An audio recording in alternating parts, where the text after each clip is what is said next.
afternoon and thank you. Permit me to stand on the protocols that were established.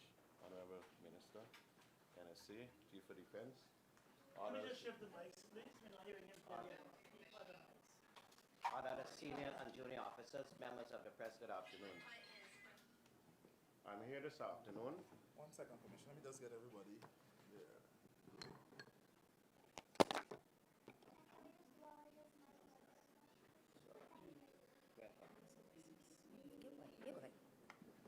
So I want to make sure everybody gets.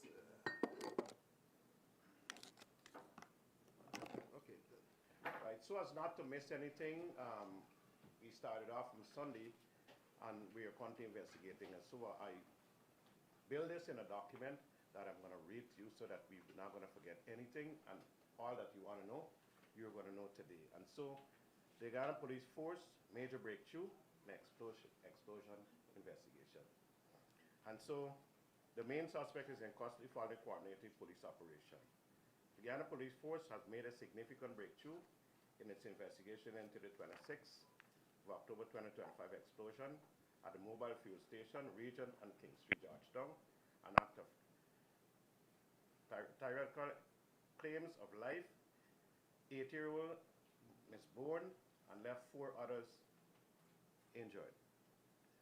Preliminary investigation revealed that on the night in question, a male Spanish-speaking individual was observed in the vicinity of a fuel station, carrying 2 large black bags. It should have been 1. A moment later, a powerful explosion occurred on the western side of the premises, resulting in the death of 8-year-old, injuring 4 others, which was taken to the hospital. The gas station and several nearby buildings of the vehicles were damaged. Course of action. From the onset, a special investigative task force was established comprising members of the Major Crime Scene Investigators, Criminal Investigation Department, Region 3, 4A, and 4B, and key stakeholders, supported by intelligence and forensic experts. The investigation was coordinated from the highest level of the force with continuous oversight by the Commissioner of Police and his executive leadership team. Work of the police and technology.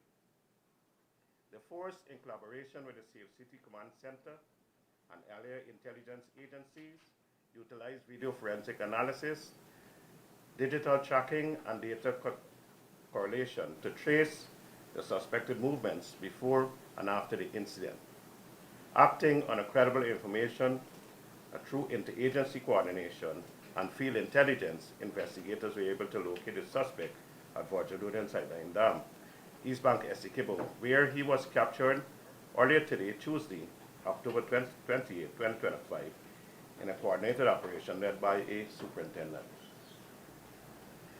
This success underscored the integration of modern policing technology with traditional investigation work, demonstrating the force's growing capacity in countering terrorism and digital intelligence operations.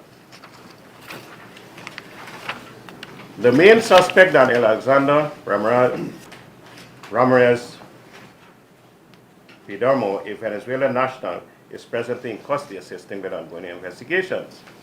7 other persons of interest are being questioned as the force expands its probe to determine whether the act was part of a larger organized network or lone wolf operation. The investigation are also working closely with the regional and international counterparts, including Interpol, and verify the suspect background and possible affiliation. Based on the evidence gathered thus far, detectives are establishing the elements to support the charges of Section 39A and 39B of the Criminal Law Enforcement, the Criminal Law of Offenses Act, Chapter 801, which addresses acts of terrorism and conspiracy to commit terrorism. Additionally, charges relating to murder, attempt murder, arson, malicious damage to property, and being actively pursued pending legal advice from the Director of Public Prosecution. At my level, I thank the ranks for the exceptional work, intelligence analysis, and all ranks involved with swift apprehension of the suspect. You underscored that the incident demonstrated the force's capability, discipline, professionalism, support by the effective use of technology and intelligence policing. I reaffirmed that the Guyana Police Force remains resolute and relentless in the duty of protecting the public, ensuring that any act of terror or violence is met with decisive and lawful action. The investigation remains active as investigators continue to examine all evidence to determine the motive, origin, and any wider connection surrounding the attack. An AI-enhanced image captured the perpetrator on the CCTV footage recovered at the crime scene was used to aid the investigation, and as a result, the police received some leads as the identity of the prime suspect, which ultimately led to the successful apprehension of the suspect. He's currently in custody, and that is my brief.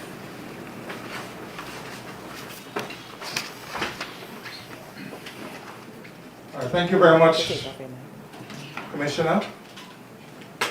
We will now open the floor for questions, but before we do that, you're all experienced and you know the protocol. You identify yourself, media house, your name, media house you represent, and we want to try to get through the questions, enough questions, so we'll move around as best as we can.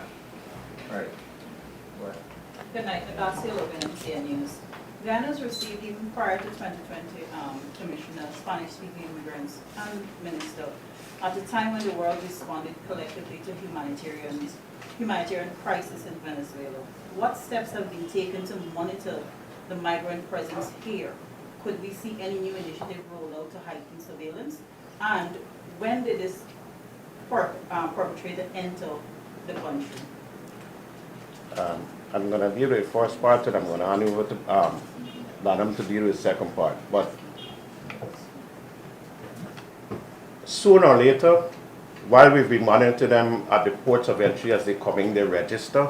I just want to give you the register as it comes into Guyana.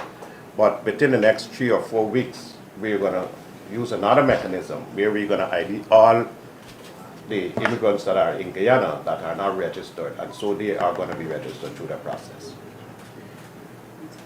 Mr. Connell, when did he enter the country? Thank you for your question, Agasio. The prime suspect, along with his accomplice, who's from Venezuela also, entered Guyana by legal means, by boat, last Sunday, that's the 26th of October, 2025. Guyanese are feeling uneasy, somewhat uneasy. What assurances do you have for our nation? What security apparatus is on top of things as far as intel sharing and collaboration across agency, as you mentioned earlier, Commissioner? We have Interpol, we have the JRCC, and we have all the international stakeholders that we're working with, and we're going to continue to work with them. All right, thank you very much. Gordon? Gordon, mostly news source. Mr. Blenheim, did you say the suspect entered Guyana on Sunday? Correct. The same night of the attack, the same day? That is correct. So how, in terms of how he was able to get the explosives and so, what is the investigation like in that specific area? Do you believe he came specifically for that? How was that particular service station targeted? At this stage of the investigation, I prefer not to disclose certain information to the public. We're at a very critical stage. What I can confirm is that he came last Sunday at 8 a.m. and he was supported by other accomplices, both Venezuelans and Guyanese. So I leave it at there. The investigation is still ongoing. Have the investigation so far determined the type of explosives that were used? Could you say? As I said before, the investigation is at a very critical stage, and that information will be released to the public in due course of time. What I can say is that the suspect is cooperating with the investigators. We have already secured a confession statement from him. Among other things that he mentioned to us is that the device, he brought it in from Venezuela to Guyana. He also indicated that the device had a switch which he activated when he exited the vehicle, which was parked within the vicinity of the gas station. I will leave it at that. All right, Gordon, just bear with us because we want to be able to. Go ahead.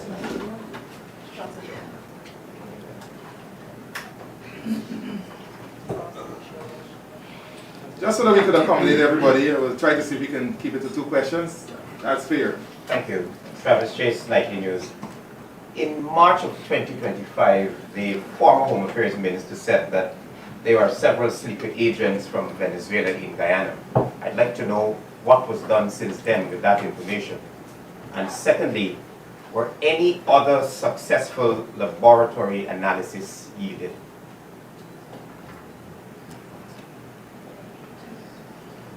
I cannot speak to a statement that was made by the Honorable Minister of Home Affairs at that time.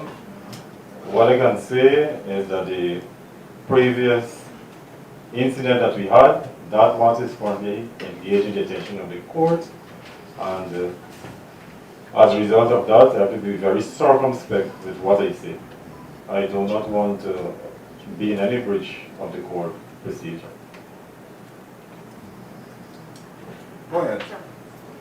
Natalie Paris for the Guyana Chronicle. Specifically to the crime-fighting technology, could you walk us through what apparatus was used to get us to this point? Also, for beefing up the country's national security, how would you describe the role of the public in crime fighting, and do you think that we are where we should be, and what should the public posture be? Technology. Technology environment. All right. On the East Coast, there is a command center across the regions, Regions 2, Region 3, Region 6. There are command centers, and we are in the process of building command centers to all the other regions. This is the first thing. Secondly,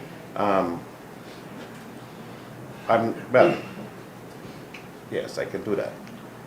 We've had cameras placed on the streets within hotspots, and so it can aid what we're doing, and I'm going to stop there for now. And yeah, I'm going to stop there for now, I know that. In relation to the public and the acceptance of the police, I'm happy that you asked the question, because the media is supposed to be helping us in this regard. Every religious day, either the commander, deputy commander, or the junior ranks are in the communities trying to ascertain from the people what are some of the problems, how they can help them, and they're doing that throughout the days, throughout the week, on a Sunday too. And so we're going to keep at that until the crowd understand, or the public understand, that we are here to support them. And so I think we're being supported by some communities already, but we need to focus on the others, and I think that's a work in progress. All right, the final question from Travis, and then we'll come to Dennis. Just Mr. Blanham, you said that the suspect is cooperating with investigators. How were you able to interact with him? Does he speak English as well? We have a translator who's assisting the investigators during the course of the investigation. So he spoke no English? Police. I'll leave it at that. Trisha Silvers, Guyana Times. You said that the suspect is cooperating with the police as it relates to the investigation. Are there any details about, or established details about the motive behind the attack? As I said, at this point in time, I prefer not to disclose anything pertaining to motive during the course of this investigation. When we're in a position to do so, we will divulge that information to members of the media. All right, Dennis. Dennis, I will come back to you. Dennis Sherrod of Mobil News. Mr. Blanham, can you see whether any other types of explosive-related material were found at places that the gentleman may have visited? And can you also say whether he was trained militarily? And thirdly, sir, even as the 2 images were released to the public earlier today, there is some skepticism among members of the public about whether indeed this was the person who indeed committed the crime. why are you so certain that he is the person who actually committed the offense? And to the minister, as I have the microphone, when persons come to Guyana, are they fingerprinted as part of the processing, and in the application for visas and extensions of stay, are they fingerprinted as well? I will go last one. Mrs. Chabral, first and foremost, as I said, we are still interviewing the suspect.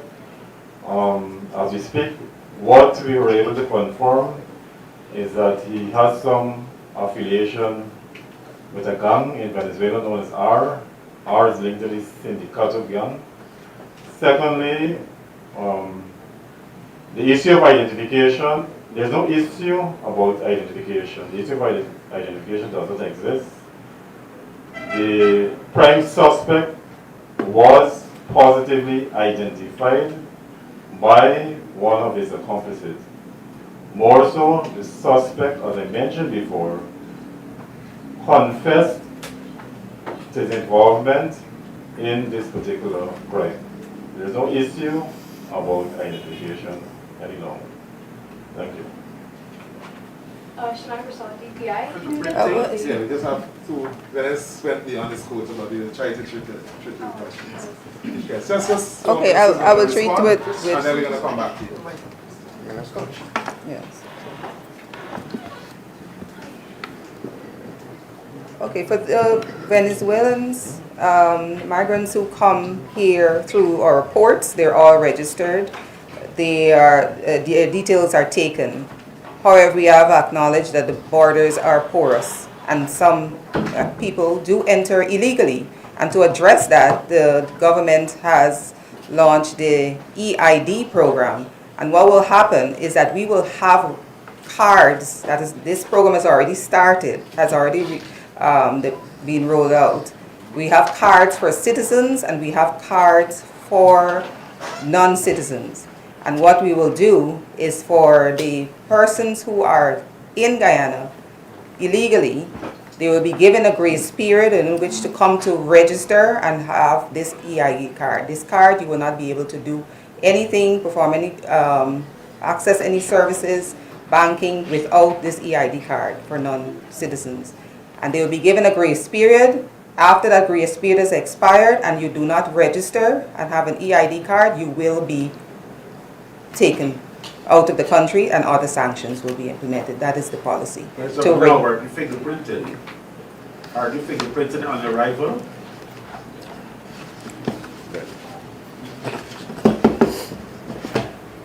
Registration, Shabbat. They're registered and so the prints will be taken. All right. Go ahead.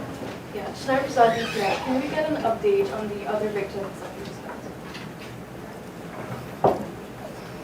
The other victims. Okay, I can speak to, I've visited, One life, four, that's fine. oh, sorry.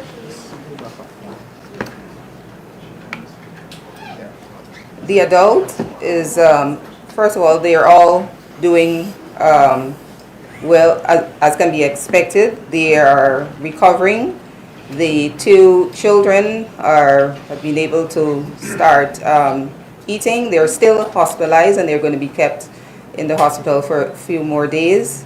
And the adult has a fracture and she's expected to be released in a day or two. And the other children are currently out of surgery.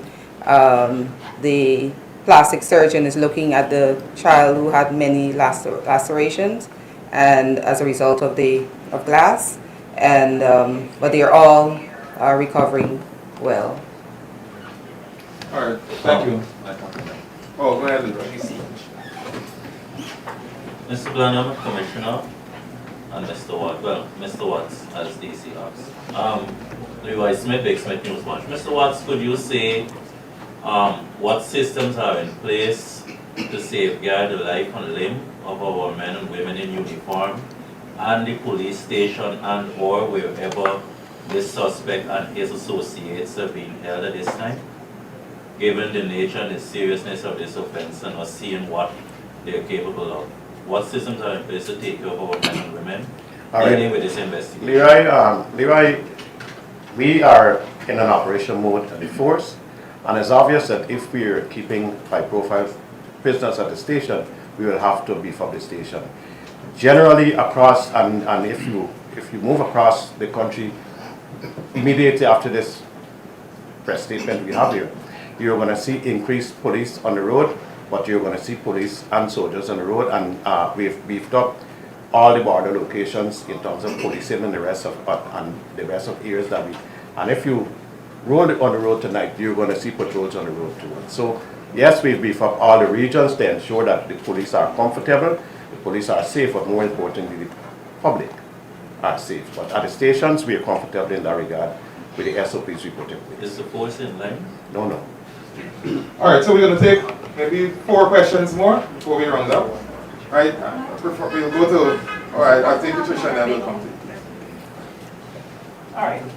Oh, let's take Tricia and then we'll across and we'll come back to you. But the mic is on. The mic is on this side, so that's good. That's on this side. All right, let me just. All right, just go ahead, just make it quick. All right, yes. so sorry. Following law enforcement judicial process, does the suspect have an attorney present during questioning, or has he requested legal representation? 1 and 2, how are the families affected by this tragedy being supported? And what message do you have to deter anyone who might consider engaging in such heinous act? I can answer the first question. It is by way of procedure, whenever we put an allegation to a suspect who is in police custody, we would normally inform him of his rights. And one of those rights is for him to have his attorney present when making a statement to the police. He was given that option and basically declined. All right, go ahead, Tricia, and then we'll come to you. The second question. Come here and then we're going to come back. Yeah, the second question, Minister. Yes, we have assured, first of all, little Soraya's mother, her name is Samantha Bourne. I've spoken with her. We've given a pledged government's support in whatever regards in terms of when she wishes to lay Soraya to rest and other kinds of support. We've already started and we've assured her, we'll continue to assure her of our support, and also in relation to the parents and the family of the 2 children who are hospitalized. It's a family unit, and we will continue to support. They're getting support through Human Services, and the Minister of Education has also reached out to them. A message to anyone who may want to try such an heinous act. The penalty for terrorism under the section as quoted by the Commissioner is death, and we will be pursuing that in the courts. We will be making a case for the death penalty. All right, Tricia. It was mentioned that there are several persons in custody. Can you say if the accomplices are also assisting with this investigation as it relates to cooperating? You said you got a confession statement from the prime suspect. And lastly, given that Guyana would have encountered prior attacks from the gang that was mentioned, can you say the Guyana Police Force is concerned? Will we heighten our presence as it relates to gang members, not only in the hinterland region, now that something has happened in central Georgetown? We have 9 persons in police custody, and they're all cooperating with the detectives. You asked whether we're concerned. We are always concerned when we have these sorts of attacks. And attacks of this nature, they're not only perpetrated in Guyana. I recently came back from an Interpol organized conference. We had participants from the various South American countries. Guyana, we made our position clear that we need to have more collaboration and cooperation, especially as it relates to exchanging information on individuals who are part of these organized criminal groups. For example, the Sindicato is another group in Venezuela that is creating havoc in other countries. That's the trend they have. So we are very concerned whenever we have incidents of this nature. Before we wrap up, sir, a quick follow-up. Any links between the 2 previous attacks, the one at GPL and the one at the police station? And Mr. Hicken, quickly, I know you're Go ahead. getting signals to wrap up. Yeah. The chief immigration officer, that's you. There were a group of British nationals, Muslim British nationals, who were detained at the airport and denied entry. Could you say why that was done? I think yesterday or today that took place. Muslim British nationals, and they were sent to back to Trinidad where they came from. Oh, no. But this, Gordon, I'm gonna speak to you on another occasion, but this we're dealing with. No, but this is the I'm important gonna story. speak to you, I just said that. You don't talk to me. You don't talk to the press. All right, we're just I trying have to, one we're just question. trying to, I have a yeah, we're just trying to question. focus, we're just trying to Don't speak to the press. focus on the press. So There were Muslim nationals, there were British nationals who were denied entry. We're just trying to keep the focus on this investigation. Don't get commissioner elsewhere, But sir. he's just committed to. Don't. He's always He committed gave a press conference in 3 years. Alright, alright, Commissioner, you can. Mr. Crime Chief, on the links to the other two incidents. And Chief. Remember we're rounding up, so let's deal with this Well, question. Let's deal with this question. I understand that it's a good opportunity, but let's let the crime chief deal with The the question question. still stands, sir. Right, let him It's a respond. matter of public importance. Right, give him an opportunity It's not to one for the respond. commission Right. TV. Go ahead. He's not evading, he's right here. He is evading, he's always did. Okay, go ahead, Commissioner. Go Sorry, ahead, Madam crime chief. Minister, I Sorry. know it's your press conference. My apologies. You're, yeah, what's it? As I said, Mr. Chabral, the investigation is still at a very critical stage. And as the investigation unfolds, certain information we will share with members of the media. You're talking about British nationals, sir? Now, I was speaking as it relates to the question about links of this attack that happened recently with the previous attacks that were perpetrated at the East Rankin outpost and the power station. Has the Venezuelan embassy been informed? Officially. The Foreign Secretary, Mr. Robert Prasad, he and I spoke last evening, and he gave me the assurance that he will inform his counterparts locally and overseas. And I must say that I've seen a document whereby persons outside of our jurisdiction will have circulated the wanted bulletin of this individual. So we are getting the assistance that we need. We inform Interpol or the National Central Bureau of Caracas, and they have also responded to us. So we are exchanging information as it relates to this incident with our counterparts, both locally, regionally, and internationally. All right, this is going to be our final question. No, I'm sorry. I have a Thank you. question. The question of Final British question. nationals. Madam Minister, could you help us, please? There are a number of British nationals who are detained, denied Minister, I have a entry, question. and they're all over TikTok talking about it, so surely the government must be aware of that. All right, let's just take this question with Travis. And then Let me wait until the minister answers the question. Okay, go ahead, Mr. You know, we have decided to engage the press on this particular issue that the public are concerned about. People want to know what is going on. We want to give them the information. We were regaled while the hard work of the investigators were going on. None of them has slept for the 72 hours. We were regaled for avoiding, for sidestepping, and as soon as we got the success, this is where we come to. We want to treat with what the people and the public are concerned about. And then we will engage on other issues outside of this press conference and other questions. All right, this is the final question. Thank you. Travis, and that's it. The I'm question sorry, I have but is still we were Thank you. to The make some question is for Yes, go the ahead. National Security Advisor or Mr. Howell on this very incident. Is there a construction or a reconstruction of the security sector standard counter-terrorism operations?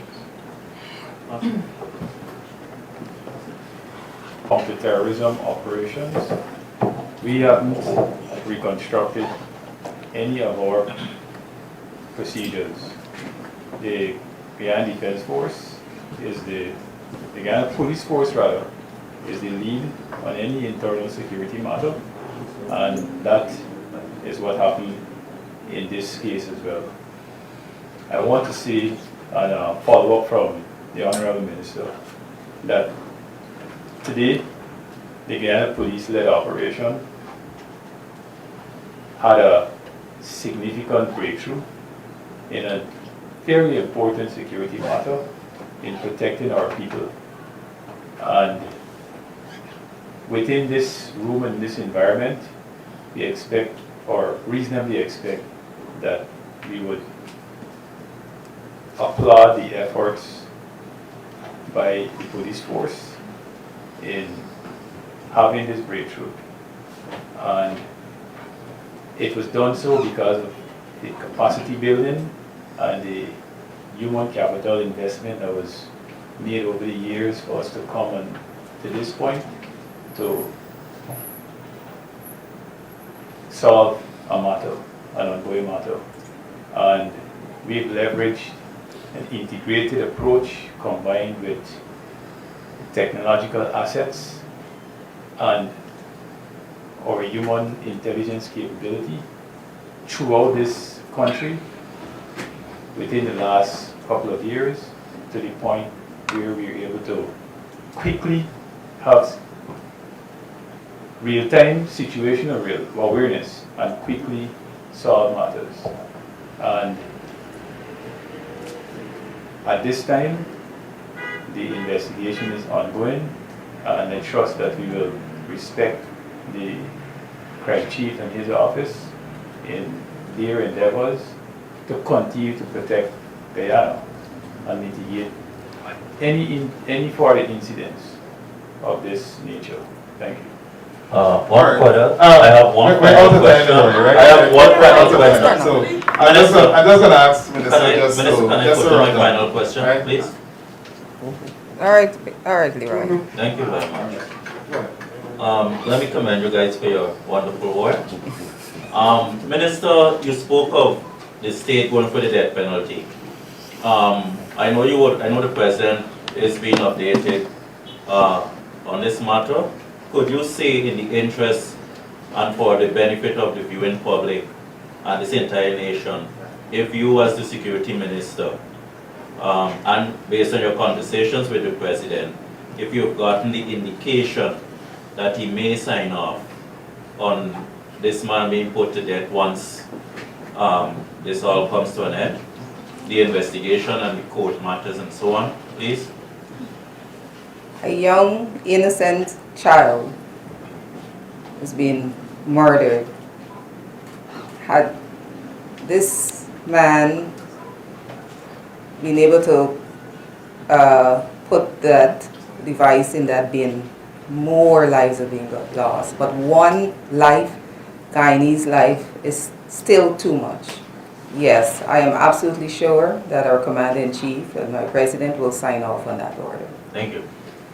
Minister, you could go ahead and have the final word for the press conference. Thank you all for coming and engaging in your usual disciplined and polite manner. And I look forward to future engagements in like manner from all of you. And I just want to, at this stage, close off by saying thank you to the team that you see at the head table, the Commissioner of Police and his executive leadership team that you see represented here. They have shown, and their ranks, not forgetting the ranks out there, and the work that they've put into this. And what I am also convinced about is that the tremendous investment that this government has been making, that my government under President Adi's leadership has been making in our crime-solving technology has worked wonders, and it's continued to work.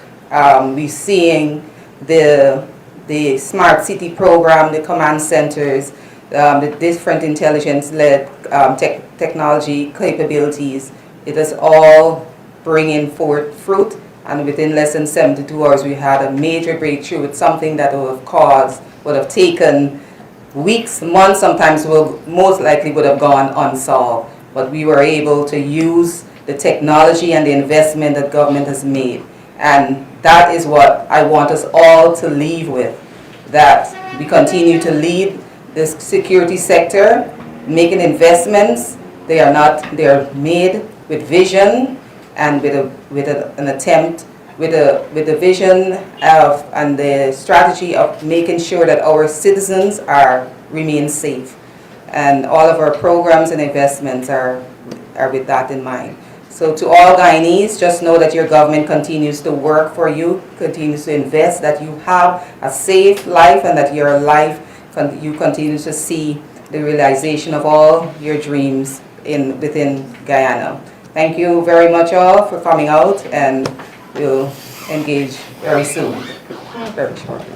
Thank you very much, Minister. Thank you, members of the media. Thank you for your time and your patience.